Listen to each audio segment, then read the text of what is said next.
warahmatullahi wabarakatuh. Waalaikumsalam warahmatullahi Kami wabarakatuh.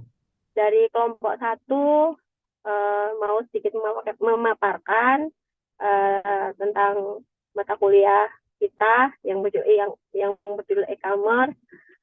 Ada saya di sini dengan Nuria dengan NIM 2103011242.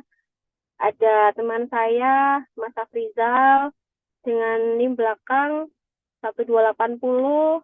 Ada Mbak Saptia dengan NIM belakang 1231 dan ada Mas Abi dengan NIM belakang 126. Oke, saya mulai.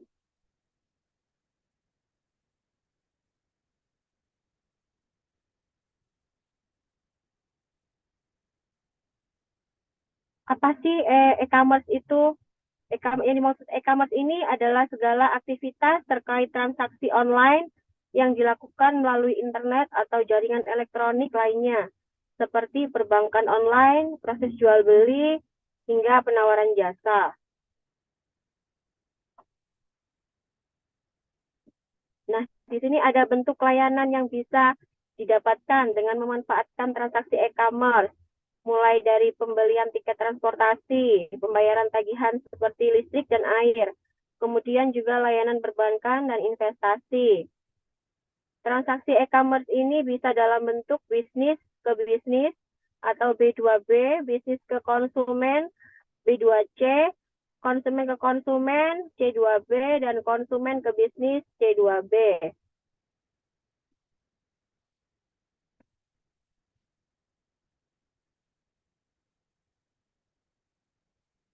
Konsep e-commerce.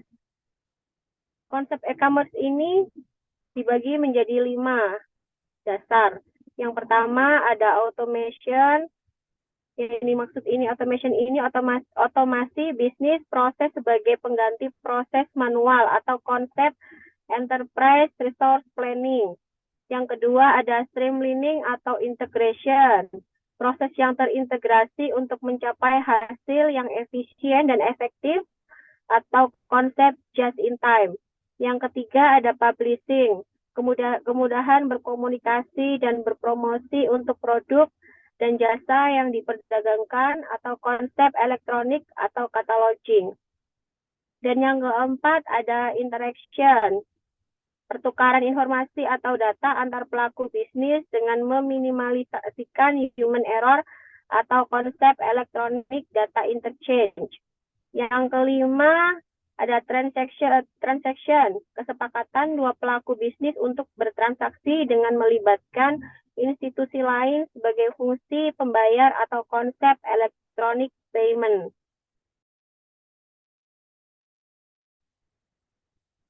Baik, di sini akan saya jelaskan terkait dengan aspek teknis dan non teknis. Jadi di e-commerce itu ada aspek teknis dan non teknis. Saya akan menjelaskan terkait dengan aspek teknis itu apa. Aspek teknis adalah aspek reliabilitas teknologi elektronik sebagai inti serta piranti pendukungnya dalam hubungan sebagai media niaga.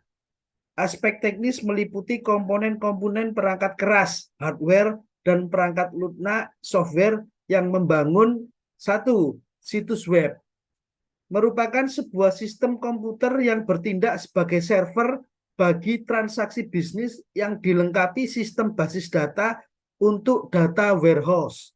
Yang kedua, jaringan komunikasi data atau jaringan komputer atau internet sebagai media lalu lintas data antara klien, pembeli, dan server atau situs web. Yang ketiga, protokol komunikasi data berupa kumpulan aturan komunikasi data yang mengendalikan pertukaran atau pengiriman data. Yang keempat, antarmuka pemakai atau user interface. Pada sesi pengguna, sistem komputer klien harus dilengkapi dengan perangkat lunak browser untuk mengakses data atau informasi pada situs web, misal Firefox, Google, Chrome, dan lain sebagainya. Yang kedua adalah aspek non-teknis. Aspek non teknis adalah aspek yang berkaitan dengan implikasi-implikasi yang terlahir dari pengaplikasian teknologi elektronik dalam dunia perdagangan. Beberapa aspek yang penting untuk diperhatikan, yaitu aspek hukum. Hukum yang mengatur proses bisnis pada e-commerce untuk melindungi hak pembeli dan perusahaan penjual. Misalnya untuk menyatakan bahwa suatu transaksi dinyatakan sah atau tidak. Yang kedua adalah aspek etika elektronik. Kode etik yang harus ditaati oleh perusahaan dalam kaitan dengan hubungan antar perusahaan elektronik ataupun antara perusahaan dengan pelanggan. Misalnya tentang kerahasiaan identitas pelanggan dan lain-lain. Yang ketiga adalah aspek ekonomi global untuk digunakan sebagai landasan yang berlaku universal di semua negara bagi para pelaku e-commerce. Jadi saya di sini akan menjelaskan terkait dengan faktor utama pengambilan keputusan pada konsumen e-commerce. Jadi ada 3 faktor utama dalam pengambilan keputusan pada e-commerce, yaitu yang pertama adalah faktor psikologis, yang kedua adalah faktor situasional, yang ketiga adalah faktor sosial. Jadi di sini saya akan menjelaskan terkait dengan faktor psikologis. Faktor psikologis mencakup persepsi, motivasi, pembelajaran sikap, dan kepribadian. Sikap dan kepercayaan merupakan faktor psikologis mempengaruhi keputusan pembelian konsumen. Sikap adalah suatu kecenderungan yang dipelajari untuk bereaksi terhadap penawaran produk dalam situasi dan kondisi tertentu secara konsisten. Kepribadian adalah pola individu untuk merespon stimulus yang muncul dari lingkungannya. Konsumen akan belajar setelah mendapat pengalaman, baik pengalaman sendiri maupun pengalaman orang lain. Setelah membeli dan mengkonsumsi produk, konsumen akan merasa puas atau tidak puas. Jika puas, konsumen akan melakukan pembelian ulang di lain waktu. Sebaliknya, jika tidak puas, konsumen tidak akan melakukan pembelian di lain waktu. Terus yang kedua adalah faktor situasional. Jadi faktor situasional ini mencakup keadaan sarana dan prasarana tempat belanja, waktu berbelanja, penggunaan produk, dan kondisi saat pembelian. Keadaan sarana dan prasarana tempat berbelanja mencakup tempat parkir, gedung, eksterior dan interior toko, pendingin udara, penerangan, tempat ibadah, dan sebagainya. Waktu berbelanja bisa pagi, siang, sore, atau malam hari. Waktu yang tepat untuk berbelanja bagi setiap orang tentu berbeda. Orang yang sibuk bekerja pada pagi hari akan memilih waktu belanja pada sore atau malam hari. Kondisi saat pembelian produk adalah sehat, senang, sedih, kecewa, atau sakit hati. Kondisi konsumen saat melakukan pembelian akan mempengaruhi pembuatan keputusan konsumen itu membeli atau tidak. Yang ketiga adalah pengaruh faktor sosial. Individu pada dasarnya mendapat pengaruh dari orang-orang di sekitar saat membeli satu barang. Ada 3 komponen yang mempengaruhi, antara lain kelompok, yaitu orang-orang di sekeliling, baik secara langsung maupun tidak langsung, mempengaruhi sikap dan perilaku seseorang untuk membeli. Yang kedua, keluarga, yaitu bisa suami, istri, anak, bapak, ibu, saudara, dan lain sebagainya. Dan yang ketiga adalah peran dan status. Berikut selanjutnya akan diterangkan oleh teman saya, Mas Abi, untuk penjelasan selanjutnya. Baik, terima kasih atas kesempatannya dan juga penjelasannya, Mas Afrizal. Saya Abimansyah Heri Wirawicaksana akan menjelaskan ruang lingkup e-commerce, di mana ruang lingkup e-commerce ini ada 3, yaitu business to business.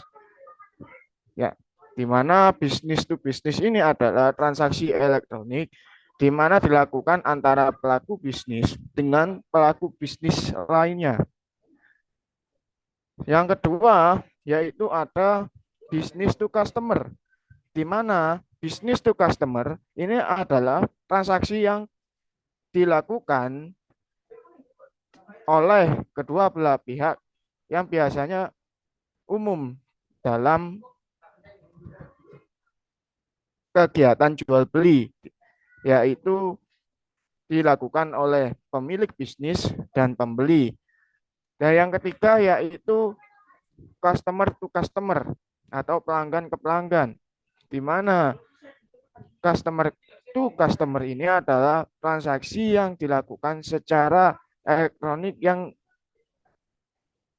dilaksanakan antar konsumen pertama dengan konsumen lainnya, di mana tujuan konsumen ke konsumen ini untuk memenuhi suatu kebutuhan tertentu pada saat tertentu pula. Baik, di sini pada slide ini kita akan menjelaskan tentang karakteristik yaitu bisnis to bisnis, di mana bisnis to bisnis ini adalah kegiatan transaksi dari pemilik bisnis ke pemilik bisnis. Ya. Karakteristiknya adalah pertama yaitu pertukaran informasi yang dilakukan antar pembisnis tersebut atas dasar kebutuhan dan kepercayaan. Yang kedua yaitu pertukaran informasi yang dilakukan dengan format yang sudah disepakati dan service system yang digunakan antar kedua pembisnis juga menggunakan standar yang sama. Yang ketiga yaitu salah satu pelaku bisnis tidak harus menunggu rekan bisnisnya untuk mengirimkan datanya. Yang keempat, sarana yang digunakan yaitu EDI, Electronic Data Interchange, di mana EDI ini adalah sarana yang digunakan oleh perusahaan untuk melakukan data transaksi. Dan yang kelima yaitu model yang umum digunakan adalah peer-to-peer. Dengan model ini, antar pelaku bisnis lebih mudah untuk mendistribusikan informasi yang dimilikinya. Baik, selanjutnya.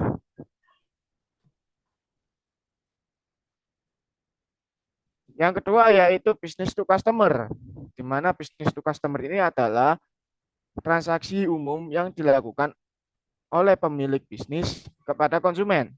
Karakteristiknya adalah yang pertama, yaitu informasi disebarkan secara umum. Yang kedua, pelayanan yang diberikan bersifat umum, sehingga banyak yang digunakan oleh banyak orang. Yang ketiga, yaitu pelayanan yang diberikan berdasarkan permintaan. Konsumen melakukan permintaan, maka pelaku usaha harus cepat dan siap merespon dengan permintaan konsumen tersebut. Jadi pelayanan itu harus sesuai dengan ekspektasi para konsumen intinya. Yang keempat yaitu pendekatan yang dilakukan adalah client server, di mana konsumen berada pada sisi klien dengan menggunakan web browser untuk mengaksesnya, dan pelaku usaha berada pada sisi server. Jadi untuk pendekatan yang dilakukan ini adalah kita mengakses di sebuah website browser e-commerce, di mana pelaku usaha ini berada pada sisi server lain untuk melakukan pelaksanaan permintaan pembelian atau penjualan. Baik, selanjutnya yang terakhir yaitu customer to customer, ya, di mana transaksi ini dilakukan kepada pelanggan untuk pelanggan. Karakteristiknya ya adalah satu, pada lingkup konsumen ke konsumen bersifat khusus karena transaksi yang dilakukan hanya antar konsumen saja. Ya, contohnya seperti lelang barang. Internet yang kedua, internet dijadikan sebagai sarana tukar menukar informasi tentang produk, harga, kualitas, dan pelayanannya. Yang ketiga, konsumen juga membentuk komunitas pengguna atau penggemar suatu produk sehingga jika ada ketidakpuasan pada suatu produk, maka akan segera tersebar luas melalui komunitas tersebut. Baik, selanjutnya.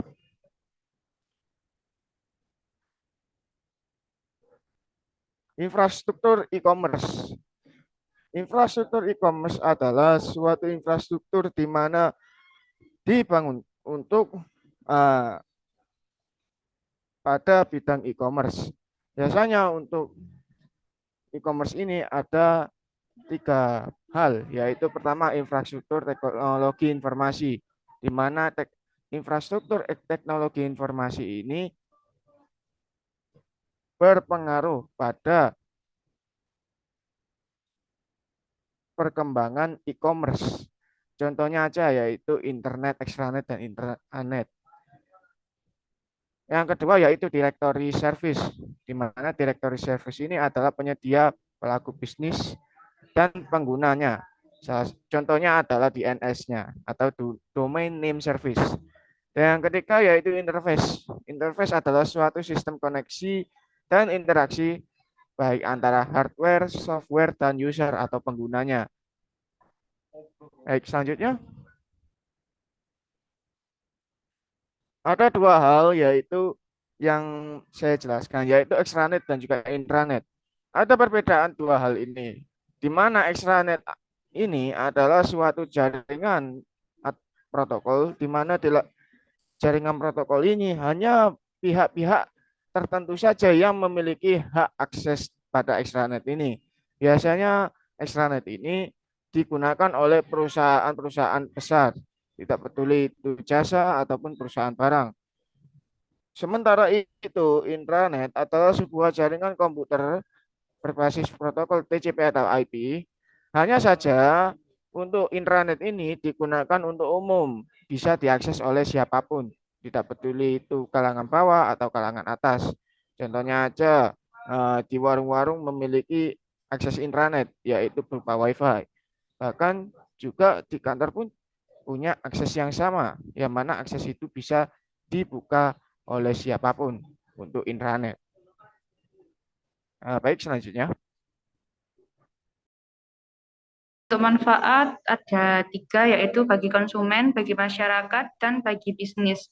Untuk yang pertama yaitu bagi konsumen, menjadikan seseorang tidak perlu repot-repot keluar rumah untuk membeli barang kebutuhan hanya dengan melihat produk online shop yang berbasis e-commerce. Mereka dengan mudah mendapatkan kebutuhan tanpa harus bersusah payah mengantri, dan transaksi online ini dapat dilakukan 24 jam. B. Bagi masyarakat, e-commerce memungkinkan seorang berbisnis tanpa keluar rumah dengan modal komputer dan jaringan internet. Kegiatan e-commerce dapat dilakukan di mana saja. Harga yang ditawarkan oleh pengguna e-commerce pada barang produksinya rata-rata di bawah harga pasaran, dan tentunya banyak dilirik kaum pembeli lokal maupun internasional.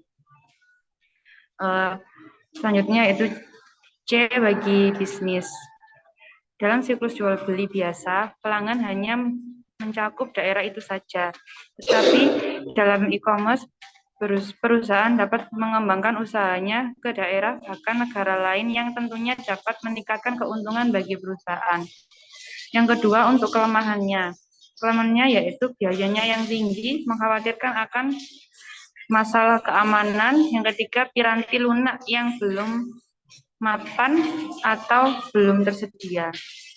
Untuk kerugiannya yaitu meningkatkan individualisme pada perdagangan elektronik. Seseorang dapat bertransaksi dan mendapat barang atau jasa yang diperlukan tanpa perlu bertemu dengan siapapun.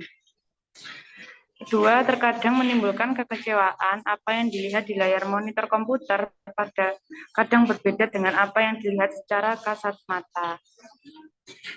Jadi kesimpulannya, pengembangan aplikasi e-commerce bagi sebuah perusahaan atau lembaga merupakan proses yang cukup kompleks, melibatkan beberapa organisasi atau situs dalam penanganan security dan otorisasi. Perangkat lunak aplikasi e-commerce dalam dunia bisnis dapat mendukung pemotongan rantai distribusi sehingga konsumen dapat memperoleh suatu produk dengan harga yang lebih murah dan lebih praktis tanpa harus menghabiskan banyak tenaga serta biaya transportasi untuk memperoleh barang atau item yang diinginkan. Sekian presentasi dari kelompok kami. Kurang lebihnya kami berterima kasih dan mohon maaf. Assalamualaikum warahmatullahi wabarakatuh. Waalaikumsalam warahmatullahi wabarakatuh. Waalaikumsalam warahmatullahi wabarakatuh.